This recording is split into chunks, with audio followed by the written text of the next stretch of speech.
jërëjëf mbokku Patte d'Oie TV tey ñu ngi leen di dalal ci benn entretien bu exclusif boo xamante ne dina wute ak yeneen yi parce que bii dañ koy am ci jotaay boo xamante ne dañ koy sekki avec des présidents ou des anciens présidents de l'ASC Thiely mais aussi un membre actif de l'ASC Thiely bokk ci association And Dekki Patte d'Oie ci ndorteel bi dama koy wax présentation bi dina xaw a jafe lool waaye dañ koy tënk rek dañ koy sekk ak le président Ndofène Sène ak le président Lamine Diop ak ki nga xamante ni mooy monsieur Ndongo Faye monsieur le président Coumba Ndofène ñu ngi lay nuyu.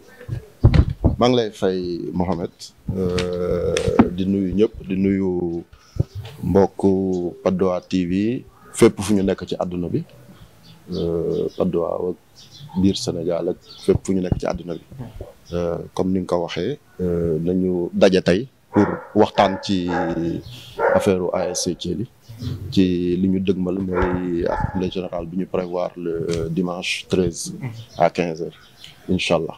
merci beaucoup président Coumba Ndofène Sène dañuy nuyu le président Lamine Diop mu ngi lay dal. merci beaucoup Sia Ahmed di leen nuyu bu baax di rafetlu vraiment jotaay bi di nuyu mbokku internet yëpp yi nga xamante ni ñoo ñu seetaan.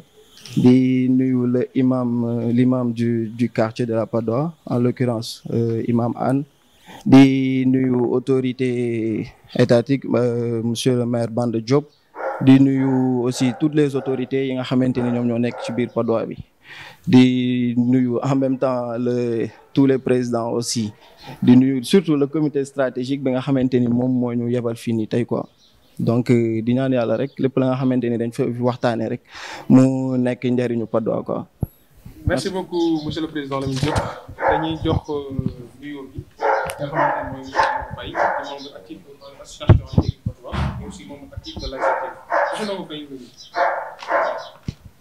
waaw mais lay nuyu day jaar bu baax a baax di nuyu président yëpp di nuyu waa Patte d'Oie bi di nuyu surtout waa diaspora bi parce que ñoom laa koy représenté ak And Dekki Patte d'Oie di nuyu waa Patte d'Oie ñëpp. merci beaucoup monsieur Ndongo Faye alors waxtaan bi dañ ciy dugg directement monsieur le président Coumba Ndofène Sène yàggul dara teeloon nañ benn comité stratégique liñ ci jublu woon ci lu njëkk bokk na ci dissoudre comité directeur bi ak bureau exécutif bi nga xamante ne moom moo doon déroulé mandat bi ñu weesu depuis 2019 lan moo war loolu. Bon en fait ndëgë ni comité stratégique en réalité comité bi sax amul woon dénomination précise c'était juste un comité composé de personnes yoo xam ne xalaatoon nañ ni ñii bu ñu toogee dajee waxtaan war nañ mun a tënk ay affaires et puis comme ASC bi y avait un comité directeur existant bu ñu éliroon mandat bi jeex mais comme tout le monde le sait nekkoon nañ ci année 2020 bi passé période Covid bi il y a beaucoup de choses qui ne pouvaient pas se faire donc renouveler comité directeur bi posait problème parce que il n'était pas possible d'organiser l'assemblée générale bon ñuy dem ci loolu di dem ci loolu ba mu commencé am ay coow ak ay wax certains commençaient s'offusquer du fait qu'on n'ait pas renouvelé le comité directeur parce que pour X ou X raison parce que mandat bi jeexoon na à ce moment-là bi mu amee sax personnellement man j'ai eu à discuter avec certains dirigeants de l'ASC bon pas tous nag mais avec certains pour xool seen coow loolu ak seen problème yooyu lan li ko waral bon mais li ci gënoon nekk problème daal mooy il y avait une frange du comité directeur qui demandait que l'assemblée générale s'organise et qu'on renouvelle le comité directeur. mais pourquoi précipitation boobu lu tax ñu bëggoon parce que ñu assemblée générale bi am. bon man tuddeewuma ko précipitation réellement bon xam nga un comité directeur bu quand même il est élu pour 1 an. pour astafurlah pour 2 ans. après il y a un bureau qui est élu pour 1 an. léegi donc bu 2 ans yooyu jeexee. dafay nekk yoon ñu renouveler. selon le règlement. selon le règlement. at loolu moo normal sax quoi. kii bon maintenant comme on l'a dit y a am na lu fi xewoon. Bon maintenant est-ce que précipitation la woon? Je dis non, pas forcément. Parce que moment boobu parce que pourquoi man ma jóg sax kii parce que à certains moments il y a des activités qui ont été organisées et qui étaient beaucoup plus lourdes qu'une assemblée générale. Organisé nañ fi tournoi fi ay milliers de personnes ba mu am fi ay xeex ak ay affaires yu kenn xamul. te dafa nekkoon sous le nom de l'ASC Thiely. dafa nekkoon sous le nom de l'ASC Thiely avec un comité directeur boo xam ni un peu éparpillé. ñii naan nañu âgé ñii naan duñu âgé ba tournoi boobu sax am na ñoo xam ne nañ ko xaw a buude. Effectivement. Donc c'était pas un empressement, c'était dans l'ordre normal des choses que même bu ñu waree def ces événements-là ñu commencer par assemblée générale. On élit un nouveau comité directeur.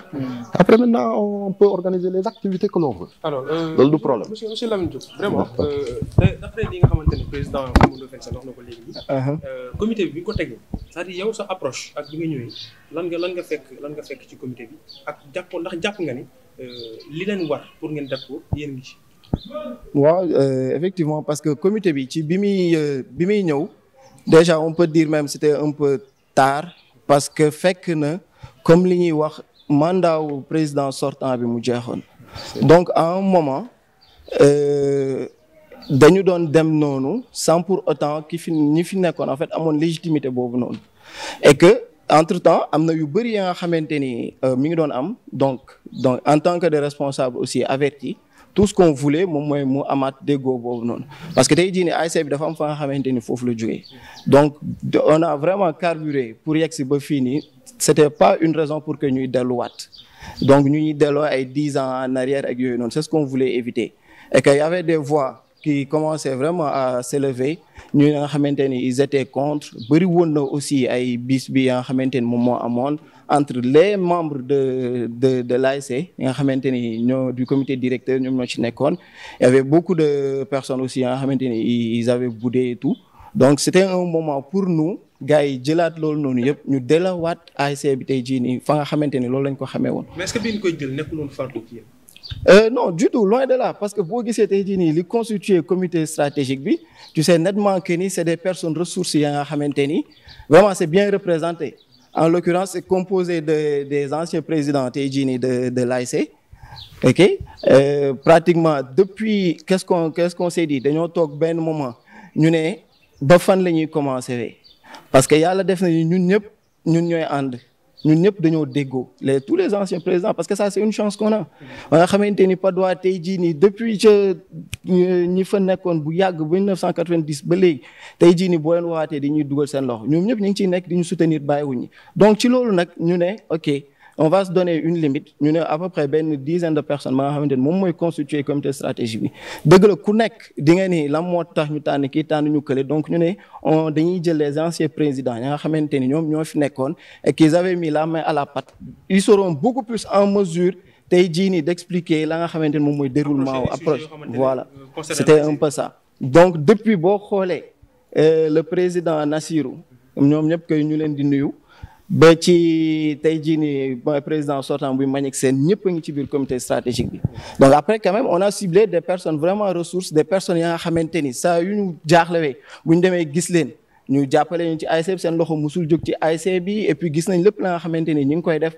muy nekk pour l'intérêt général donc c'était un peu ça ñu jël ko ba ku nekk gis ci boppam ñu concocté ko léegi ñooñu représenté comité stratégique bi te ñooñu quand même c'est des personnes ya nga xamante ni vraiment nit ñi war nañ leen mun a jox gëdd ci ba bu ñu yëkkatiwee dara yaakaar ni lii nii kat c'est sincère et c'est loyal donc lu nit ñi war a mun a gëm la. Effectivement monsieur le président alors vraiment monsieur Ndongo Faye comme ni ñu ko waxee léegi nii rek parce que am na ñu bëri ñoo xamante ne ay personnes ressources lañ ñu dugal seen loxo ci ASC bi direct di ko jàppale surtout ci moment yi nga xamante ne dañ koy soxla bokk na tey ci association bi nga xamante ne foofu nga bokk muy ànd Dekkil Padois nga représenté leen fii nii surtout ànd bi lan ngay wax par rapport ak mais aussi seen jàppandal yéen association ànd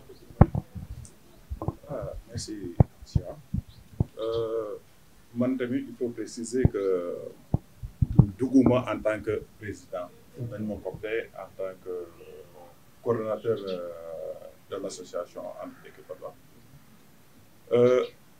ànd Dekkil Padois dafa mus a depuis bu ñu ko créé ba léegi chaque fois day jéem a dugal loxo si biir gestion wu cité bi donc vu que ASC bi ñu ngi si biir cité bi donc c'était normal tamit su fekkee ne que ASC bi soxla na ko rek dafa war a taxaw ASC bi comité bi nag buñ ma coptee xamoon naa si luñ jëm parce que luñ jëm mooy nekk defar kese la de un benn affaire lu ñu njëkk a wax mooy nekk affaire politique dugaluñu ko ci. maanaam appartenance politique. politique dugaluñu ko ci. parce que ak nu mu demee pour defar ASC bi kese la su dugalee loolu rek da koy yàq donc seetuñu su loolu affaire politique te loolu daf ma si doon neex man tamit ma avancé si lu ñu visé moom mooy defar kese ASC bi gis nañ ne comme quoi ne que dañoo waroon jóg pour defar ñu jóg defar li ñuy defar nag ñuy jublu si AG parce que liggéey nañu dafa am ay étapes yu ñu jàll yoo xam ne ñii nga xam ne dañoo jotoon a xuloo fii nii wala dañoo joto réeroo ñu woowaat leen wax ak ñoom buñ leen woowee ñëw nañ wuy si nañu waxtaan nag ñoom jubóole nañ leen léegi lenn da moo des AG bi jot ku bëgg a doon président ñëw taxaw ne dama bëgg a doon président suñ la fale nga nekk président ñu xool nen la ñuy def ba ànd ak yow ñun en tant que ànd Dekki Patte d'Oie noonu lay doxale mooy nekk tey jii nii su ñëwee ku fi mënta nekk tamit dañuy xool nan la ñuy doxee ak yow su fekkee ne que mën nañu ñëw dimbali pour ñun ñëpp nag pour cité bi moom moo tax Patte d'Oie ànd Dekki Patte d'Oie pour defaraat Patte d'Oie kese la donc nag vu que ASC bi si biir cité bi la nekk donc. moo tax. ok donc ci li ma doon wax réfléchir ci orientation wu ASC bi. en termes de projet. en termes de développement en général. parce que ça fait peut-être presque 50 ans ñun ñi ngi ci nawetaan. mais jusqu'à présent évolué wuñu et ça c'est le lot presque de toutes les ASC. mais lu tax loolu lu tax évolué wuñu. non mais parce que li tax évolué wuñu parce que on n'a pas cherché à évoluer parce que à un certain moment am na fu ñu nekkoon ñun on avait du mal à gagner parce que ASC boo gis li muy bëgg d'abord mooy gagner on avait du mal à gagner bi ñu xeexee ba traverser le désert ba commencer gagner commencer di enchaîner ay victoires. Il faut qu'on passe à une autre étape. En réalité, loolu lañ defagul. Maintenant, il fallait réfléchir à ça. Mais cette réflexion-là, il faudra l'élargir à vraiment tous les gens qui, de près ou de loin, ont un lien avec l'ASC. Loolu nag dafa am nu ñu koy defee. Bon, léegi par rapport au texte yi ñu doon wax ñun ñëpp nañoo waxtaan ba ni dañu def benn constat. C'est que depuis quelques années, l'ASC était laissée à elle-même, dirigée par des gens valeureux, mais quand même peut-être jeunes dans l'expérience wala dans le vécu, et que dañuy dem ba ci biir am ay problèmes wala am ay barrières yuy nekk seen kanam xëy na seen expérience permettre leen ñu contourner ko de manière simple et nu mu gën a efficace. Exactement, c'est ça le terme. Léegi dorénavant on va inclure dans les textes au-delà du fait que l'Assemblée générale ordinaire bi waroon am chaque année nañ koy maintenant camper dans une période particulière boo xam ne waru ci génn sauf cas de force majeure. muy nekk ban période. Je pense qu'on avait dit du 1er janvier au 31 mai. Au 31 mai. Donc waratuñu xaar ba nawetaan par exemple des 4 jours ñuy AG. D'accord. Mais 31 mai lañ koy bloqué. On doit faire l'AG avant boobu buñ ko mënul def ñu teg ay mesures d'exception yoo xam ne daf ñuy permettre ñu préparer kii moo tax ñu dugal une structure qu'on va appeler peut-être une structure d'exception boo xam ne qui ne gère pas l'ASC, qui n'est pas là pour gérer l'ASC. Ça, il faut que ça soit clair dans la tête de tout le monde. Mais de façon particulière. Voilà, qui va intervenir que s'il y a un cas particulier non prévu par les textes et qui est susceptible d'être à l'origine d'une crise. Donc ñoom dañuy am dañuy am possibilité ñu mën a statuer ci loolu. ñu mën a autosaisir sur certains points. Mais ce comité-là aussi on a défini dans les textes. Composition. C'est-à-dire que on a dit qui doit être membre de ce, parce que tout à l'heure tu m'as parlé de choix. Effectivement. Parce que justement dans les textes on a introduit les modalités de choix de ces gens-là. Qui devraient constituer ce comité. Ce comité-là ñi ñu njëkk a wax ñoo fay nekk et qui sont membres de droit. C'est-à-dire que ñooñu kenn mënu leen génne ci comité bi mooy toutes les personnes qui ont eu à être président de l'ASC. nga commencé ko ci peut-être 1970 ba léegi. muy ñoom Banda Diop muy ñoom Xaar Fall muy ñoom Seck Thiaw muy ñoom Babou Sène muy ñëpp ñu mës a nekk président ay at ñeneen ñu ma fàtte ay Grand Blaise ay Matar Gueye ak ñëpp ñu mën a nekk président ñu mës a nekk président. Ils sont membres de droit de ce comité-là. Maintenant, c'est une possibilité-là d'être membre. Ils ne sont pas obligés de s'activer.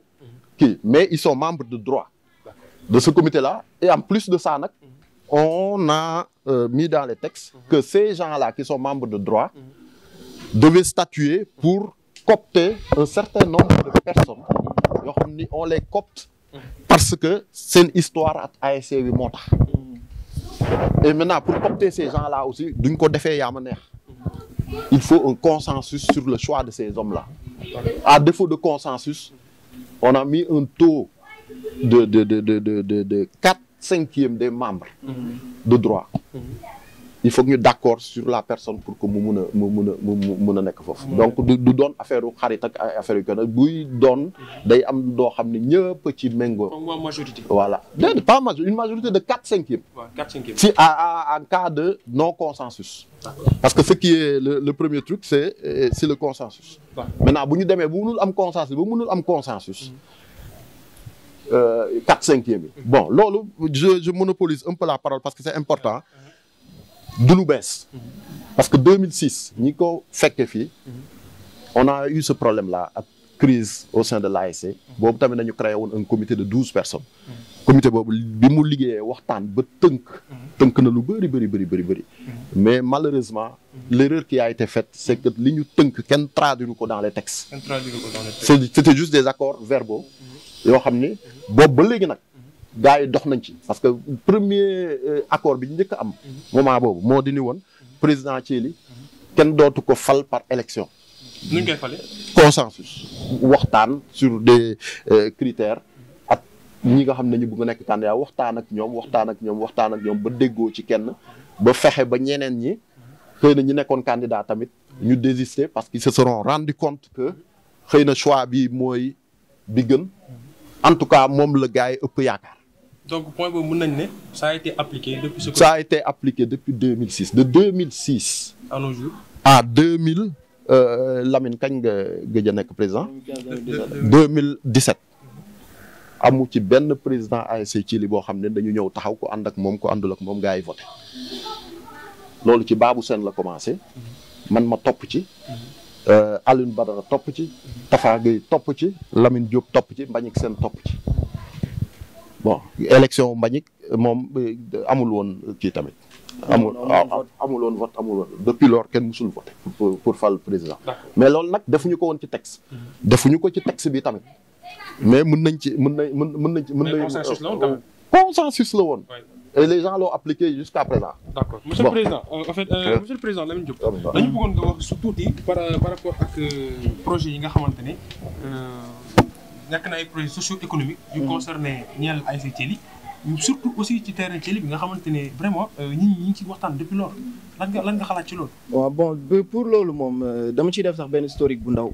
parce que man bi ma nekkee président am naa chance su diriger benn kii ba nga xamante ni dafa doon jëm ci loolu. Donc dañu ñu dem def entretenir ak le maire Banda Diop donc c'était pour lui poser quand même quelques problèmes liés à l'exploitation mooy suñu terrain bi.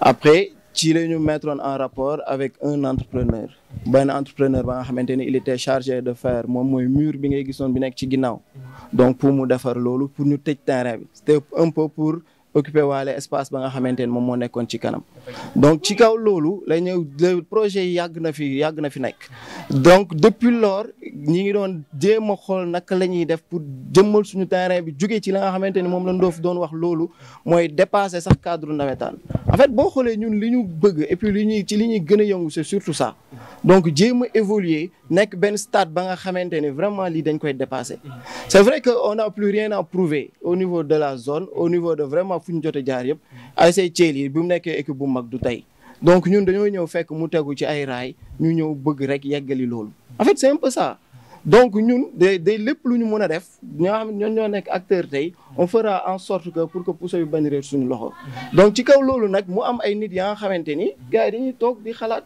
vraiment Patte d'Oie intéressé leen ñu xool naka la ñuy def pour jëmale kanam la population te loolu boo xoolee jeexital bi mooy lan mooy suñu rakk yi nga xamante ni ñoom ñoo peut-être ñun bi ñu doon football am ñu woon chance boobu noonu que tey jii nii ñooñu ñu permettre leen loolu tey bu ñu amee benn un stade digne de son nom ba nga xamante ni ça va être porté par les Patte-Doléens bu boobaa ay problèmes yu bëri dina fi jógee on peut même espérer am ay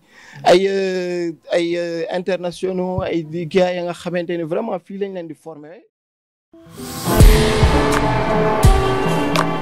tunga ni du teew ñuy nataal ñoo ko gisandoo te yéen ci teg seen bët xam nga ni lépp luy information actualité Patte d'Oie TV dañu ko téye suñuy loxo kon gaaw leen aimé suñu ay vidéo partagé te abonné ci suñu chaîne YouTube ngir lu ñu dugal ngeen teel cee mën a jot ak Patte d'Oie TV rek mooy seen bi xew ci jamono.